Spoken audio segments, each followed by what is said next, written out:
জননেত্রী শেখ হাসিনা বা আপনার বাংলাদেশের প্রাইম মিনিস্টার শেখ হাসিনা, উনি বাংলাদেশে ফিরে আসার চান্স কতটুকু? উনি কিন্তু বাংলাদেশ ফিরবেন, এর মধ্যে কোনো সংশয় নেই। এটা আমি পুরো দৃঢ়তার সাথে, পুরো রেসপন্সিবিলিটির সাথে বলতে পারি। কবে কিভাবে সেটা বলতে পারবো না, তবে উনি ফিরবেন এর মধ্যে কোনো সংশয় নেই। এবং এইটুকু বলতে পারি যে যতদূর আমার মনে হয় একটা লাইন বললে জিনিসটা খুব ক্লিয়ার হয়ে যাবে, হাসি মুখে ফিরবেন। আশা করি সেটাতে উত্তরটা পেয়েছি। দাদা, কবে কখন ফিরবেন সেটা আপনি বলছেন যে বলতে পারবেন না, আসলে কি বলতে পারবেন না নাকি আপনি টেকনিক্যালি এড়িয়ে যাচ্ছেন ব্যাপারটা? এটা একদম আমি বলবো না, আমি এটা এটা এটা আমি বলতে পারবো না, কিন্তু এইটুকু বলতে পারি যে উনি ডেফিনেটলি দেশে তো ফিরবেন, এবং যেটা আমি বললাম হাসি মুখে ফিরবেন, এর মধ্যে কোনো সংশয় নেই। কিন্তু কবে কিভাবে এগুলো আমি বলতে পারবো না, এগুলো বলা যাবে না আমার, তো সেটা আমি বলতে পারবো না। কিন্তু আমার মনে হয় মানে এটা হবে সেটা নিশ্চিত, কোনো বিষয় নেই। একটু সময়ের অপেক্ষা, এইটুকু বলবো, সময়টা অপেক্ষা করতে হবে, কবে বলতে পারবো না। ধন্যবাদ দাদা। দাদা, ভারতে শুরু হচ্ছে বিভিন্ন দেশের নিরাপত্তা বিশ্লেষকদের বৈঠক, আবার বাংলাদেশে ইসলামী জঙ্গিরাই শেখ হাসিনাকে দেশে ফেরার আন্তর্জাতিক পথ তৈরি করছে। এই বিষয়টা নিয়ে আসলে আপনার মতামত কি, বা পারবে কিনা? দেখেন, এক নম্বর কথা হচ্ছে যে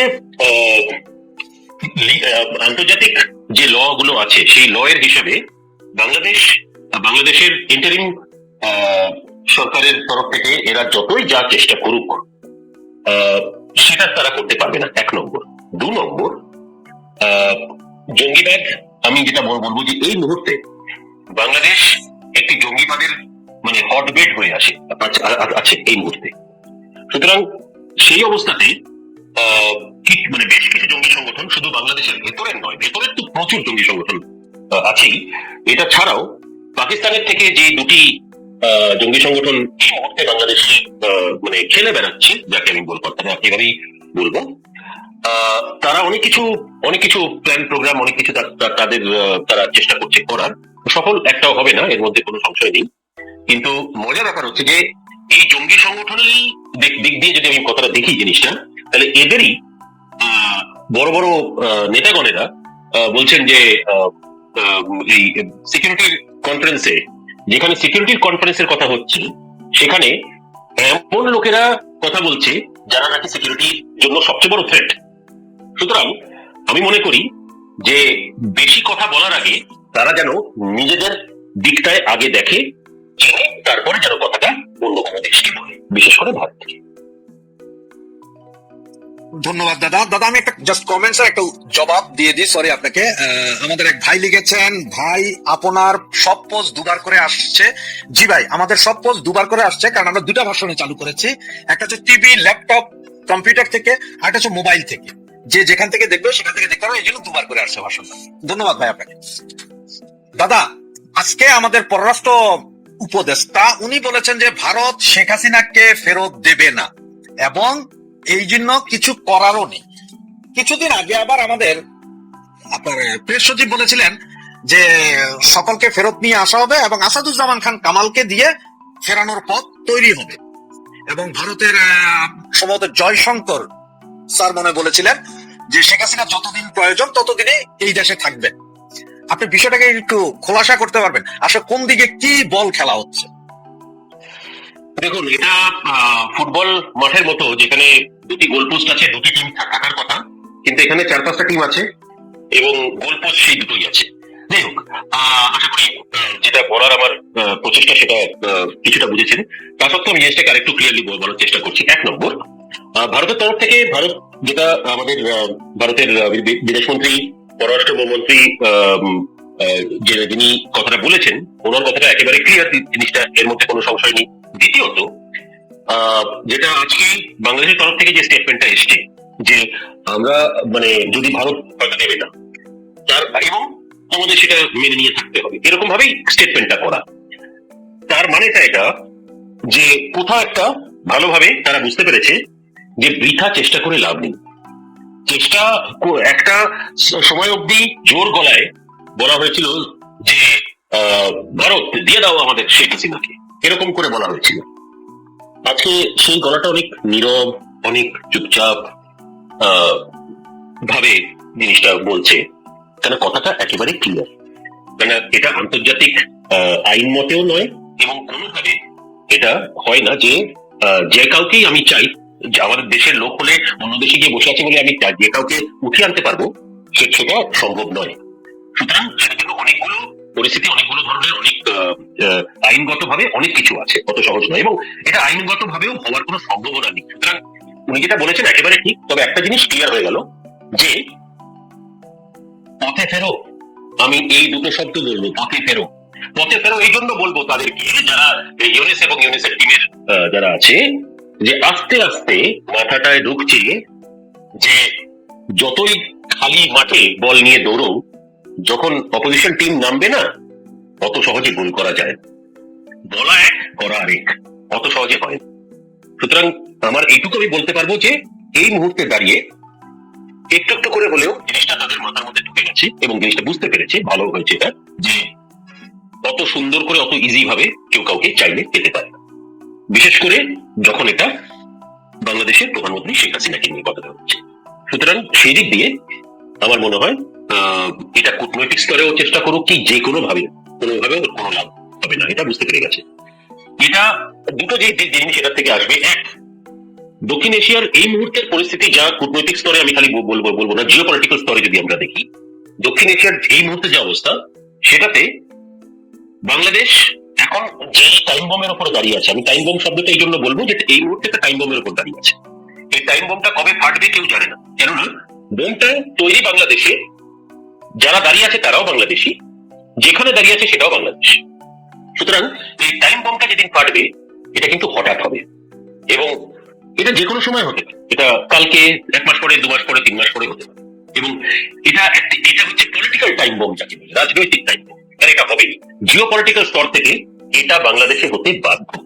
কেননা পরিস্থিতিটা যেভাবে এগিয়েছে বিগত 17 মাসে, যেভাবে আমরা এই জিনিসটাকে এগোতে দেখেছি, আলটিমেটলি গিয়ে রেজাল্ট কিন্তু এটাই হবে। একটু অপেক্ষা করলে সামনে চলে আসবে, এইটুকু আমি বলতে পারি। কিন্তু যতই পাকিস্তান চেষ্টা করুক, যতই যে দেশই তাদের হয়ে, বাংলাদেশের হয়ে চেষ্টা করুক, টার্কি করুক, পাকিস্তান করুক, যেই করুক, খেলা অত সহজ হোক। দাদা, বাংলাদেশের দুদিন আগে একটা খবর খুব ভালোভাবেই প্রচার হয়েছিল যে ভারত সম্ভবত আওয়ামী লীগের দিক থেকে মুখ ফিরিয়ে নিয়েছে, ইউনূসের দিকে হাত বাড়িয়ে দিয়েছে। এই খবরটা যখন দিল, তারপরে মানে গত পরশুদিন আবার আরেকটা খবর আসলো, সেটা হচ্ছে ভারত থেকে 1,500 টন পেঁয়াজ আমদানির অনুমোদন দিয়েছে সরকার 50টা কোম্পানিকে, প্রতিটা কোম্পানি 3 টন করে আনবে, এবং ভারত সরকারও সেই অনুমোদনে সাই দিয়েছে। তার কারণ হচ্ছে গত 1 সপ্তাহ ধরে বাংলাদেশে পেঁয়াজের কেজি হয়ে গেছিল 180 টাকা। এর মধ্যে আমি তখনই বুঝলাম যে ভারত সরকার মানে হা দেওয়ার কারণেই এরা বুঝাচ্ছে যে ভারত সরকার আসলে ডাক্তার ইউনূসের দিকে আছে। আসলে এটা কি সরকারের দিকে গেল, নাকি বাংলাদেশের জনগণের কথা চিন্তা করে এই পেঁয়াজ আমদানির বা রপ্তানির ইয়েটা দিয়েছে? এটাকে একটু বলবেন কিনা? হ্যাঁ, এটা খুব ভালো প্রশ্ন। আমি মনে করি ভারত যা করেছে সেটা পুরোপুরি বাংলাদেশের জনগণের জন্য, কারণ এটাতে ইউনিসের কাছে হওয়া আর দূরে থাকার কোনো প্রশ্ন আসে না।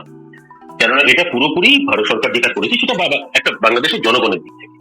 জিনিসটা যখন একটা পরিস্থিতি এরকম ক্রিয়েট হয়েছে, তো সেখানে সেইটুকু বাংলাদেশের জনগণকে যতটুকু পারা যায় হেল্প করাটা, এটা একটা নেইবার হিসেবে আমার মনে হয় এটা ডেফিনেটলি একটা ভালো সাইন। কিন্তু তার মানে এটা নয় যে আজকে যদি ইউনিসের জায়গায় এবিসিডি কেউ থাকতো, তাহলে ভারত সরকারের অ্যাকশনটা এটাই হতো। এবং এভাবেই যেরকম করে একটা হিউম্যানিস্ট সাইড থেকে আমরা যখন দেখি, এই কূটনীতিটাকে আমরা মোটামুটি একটা হিউম্যান ডিপ্লোমেসি বলে বলি। আমার মনে হয় এটা যে কোনো যে কেউ থাকে, তাদের সরকারে কি আছে কিন্তু দেখতে যাচ্ছে, এটা মানুষযোগ্য করা, এবং আমার মনে হয় ডিসিশনটা একদমই ঠিক।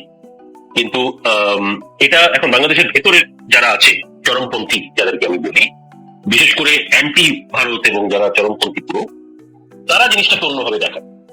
এটা তারা এখানে স্পিন দেওয়ার চেষ্টা করবে, একটা স্পিন করার চেষ্টা করবে যে না, এটা ভারত অন্য কারণে হয়তো করছে, ভারতের উপরে প্রেশার পড়েছে বা কিছু, খেলাটাকে উল্টো দিকে নিয়ে যাওয়ার চেষ্টা করবে। এই জন্যই আমি কথাটা আনলাম, এটা সম্পূর্ণ ভুল।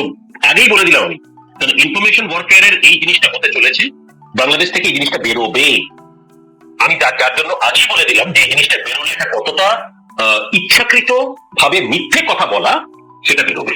এবং এটা ইউনিসের লোকের কথা আমি বলছি না, এখানে কিছু যেটা আমি বললাম, কিছু লোক আছে বাংলাদেশে যারা এই জিনিসটা এইভাবে সামনে দেখাবার চেষ্টা করবে। কিন্তু এইটুকু আমি স্পষ্ট করে দিতে চাই যে এই সম্পূর্ণ কার্যটা পুরোপুরি বাংলাদেশের জনগণের ভালোর জন্য। ধন্যবাদ দাদা। দাদা, আমরা যখন বাংলাদেশের মৌলবাদের উত্থানের কথা বলি, যখন ইন্ডিয়ার কোন গেস্ট, যেমন আপনিও এসেছেন আজকে, এরকম গেস্টরা যখন এসে বাংলাদেশের মৌলবাদের উত্থানের কথা বলে, কমেন্টস আসে অনেকে, মা বোন তুলে গালাগালি করে, আমাকে ব্যক্তিগত আমাকে আক্রমণ করে, গেস্টকে তো করেই করে, আজকেও যেমন করছে। সেই জায়গায় আজকে একটা কথা আপনি হয়তো জানেন যে গত পরশুদিন পাকিস্তানের সবচেয়ে প্রচার বহুল পত্রিকা দ্য ডন, তারা ব্যানার হেডলাইনে আপনার নিউজ করেছে যে বাংলাদেশ হচ্ছে যে জঙ্গিবাদের পাইপলাইন। তারা প্রমাণ দিয়েছে বাংলাদেশি জঙ্গিরা পাকিস্তান গিয়েও পাকিস্তানের সামরিক বাহিনীর বিরুদ্ধে যুদ্ধ করছে, বিভিন্ন কিছু। এই যে আপনারা এতদিন বলেছেন যে বাংলাদেশের জঙ্গিবাদের ঘাঁটি আছে, আজকে পাকিস্তান স্বীকার করলো, বিষয়টাকে এখন আপনারা কিভাবে দেখছেন? দেখেন, এটা এখন যাকে বলে চোরের মন রোজকার দিকে, তো সেই দিক থেকে দেখতে হলে পাকিস্তান এখন বুঝতে পেরেছে যে খেলাটা অন্যদিকে হয়ে যাচ্ছে। কারণ যেখানে আমি খারাপটা করার চেষ্টা করব কারোর বিরুদ্ধে, এটা ওরা ভুলে গেছে যে খারাপটা কিন্তু নিজেদেরকেও সইতে হবে। ভারতের বিরুদ্ধে এত বছর ধরে এই জঙ্গিবাদ প্রেরণা নিয়ে জঙ্গিবাদ করে ভারতের বিরুদ্ধে আমাদের নর্দার্ন সাইড থেকে যা করেছে কাশ্মীরের দিক থেকে, আজকে পাকিস্তানের কি অবস্থা? পাকিস্তানের ভেতরে, তাদের দেশের ভেতরে তো একই অবস্থা। সেই তো চলছে। জঙ্গিরা তো ওখানে নেমে গেছে পাকিস্তানের সরকারের বিরুদ্ধে। আগে ছিল, এক সময় তো ছিল না, অতটা অনেক কম ছিল, আজকে এখন হঠাৎ বেড়ে গেল। সুতরাং যেটা উৎপাদন হবে, 10টা বোম উৎপাদন করলে একটা বোম কিন্তু নিজের বাড়িতে পারতেই পারে। সুতরাং এইটুকু আমি বলে দিতে পারি যে পাকিস্তানের তরফ থেকে যেটা আজকে ডনে আপনি কথা বললেন, যেটা বেরিয়েছে, এটা আগে উনি অনেক আগের থেকেই বলে আসছি যে এটাতে পুরোপুরি ভাবে বাংলাদেশ এখন একটা জঙ্গির আস্তানা, মানে হটবেড যেটাকে আমরা বলি। সুতরাং মানে এটা কি করবে জানেন, এটা বাংলাদেশকে কিন্তু নষ্ট করবে। কারণ এটা কোনো অন্য দেশের কথা আমি এখানে আনছি না, কারণ যেই দেশে এই জিনিসটাকে গড়া হচ্ছে, যেই দেশের ইন্টারিম কোট আনকোট ইন্টারিম সরকার যেই দেশের এই কাজটা করাচ্ছে, তারাও ততটাই দায়ী হবে। কেননা আলটিমেটলি গিয়ে লোকসানটা বাংলাদেশের জনতারই। জনতা সেটা একটা সময় অব্দি কথা বলবে না, কিন্তু সময় একটা আসবে, সেই সময়টা কিন্তু তখন পাল্টানো যাবে না, কারণ তারা তখন বেঁকে বসবে, একটা সময় আসবে। সেটা আমি পলিটিক্যালি বলছি, আমি রাজনৈতিক দিক থেকে বলছি না, এটা একটা সাধারণ জনগণের একটা সাধারণ জীবনযাপনের কথা, সেই দিক দিয়ে। সুতরাং টেরোরিজম জিনিসটা, কারণ আমি অনেকদিন ধরে টেরোরিজম নিয়ে কাজ করছি পাকিস্তানে, আমি যেটা আপনাকে আগেও হয়তো পাকিস্তান আমি আন্ডারকভার গেছি। সুতরাং এদের আমি চিনি, এই টেররিস্টের পুরো নেটওয়ার্ক গুলো কিরকম করে কাজ করে না করে, এগুলো আমি মোটামুটি সাংবাদিক হিসেবে যে জিনিসটা আমার চোখের সামনে আমি দেখেছিলাম, আমি জানি। সুতরাং একটা জিনিস বলতে পারি যে কখনো জঙ্গিবাদ, এই টেররিজম বা জঙ্গিবাদ, এগুলো কিন্তু কখনো কোনো দেশের জন্যই ভালো। সুতরাং যেই দেশের বসেই কাজটা করা হচ্ছে, সেই দেশ কিন্তু সবচেয়ে বেশি এফেক্টটা সেই দেশের উপর পড়ে। যদিও তারা বলবে আমাদের দেশে তো কোনো কিছু নেই, আমাদের দেশ কারোর বিরুদ্ধে কিছু করছি না, আমরা তো অন্য দেশের বিরুদ্ধে করছি, কিন্তু আলটিমেটলি সেটার একটা ফল আউট কিন্তু নিজেদের দেশকেও সইতে হবে। এইটুকু মানে আমার মনে হয় জিনিসটা একদম ক্লিয়ার, এবং পাকিস্তানের তরফ থেকে জিনিসটা বুঝতে পেরেছে ওরা, এবং কিছুটা এখন প্রেশার ট্যাকটিক্স কাজ করবে। যেটা আন্তর্জাতিক স্তরে পুটিনের যে ভারতের ভিজিটটা হলো, তারপরের থেকে কিছু কিছু অঙ্ক কিন্তু আবার যেখানে প্লাস হওয়ার কথা সেখানে মাইনাস হচ্ছে, যেখানে মাইনাস হওয়ার কথা সেখানে প্লাস হচ্ছে। বিশেষ করে কূটনৈতিক স্তর থেকে ভারত, রাশিয়া, চায়না, এই 3টে দেশ ছাড়া বাকি যেই দেশ এই পুরো দক্ষিণ এশিয়ার এই ফ্রেটার মধ্যে ছিল, ইনক্লুডিং আমাদের কিছুটা অর্থে ইসরায়েলও আছে, অল্প হলেও তাদের ইন্টারেস্ট একটা আছে, কিন্তু বাকি সব দিক দিয়ে দেখতে গেলে আমার মনে হয়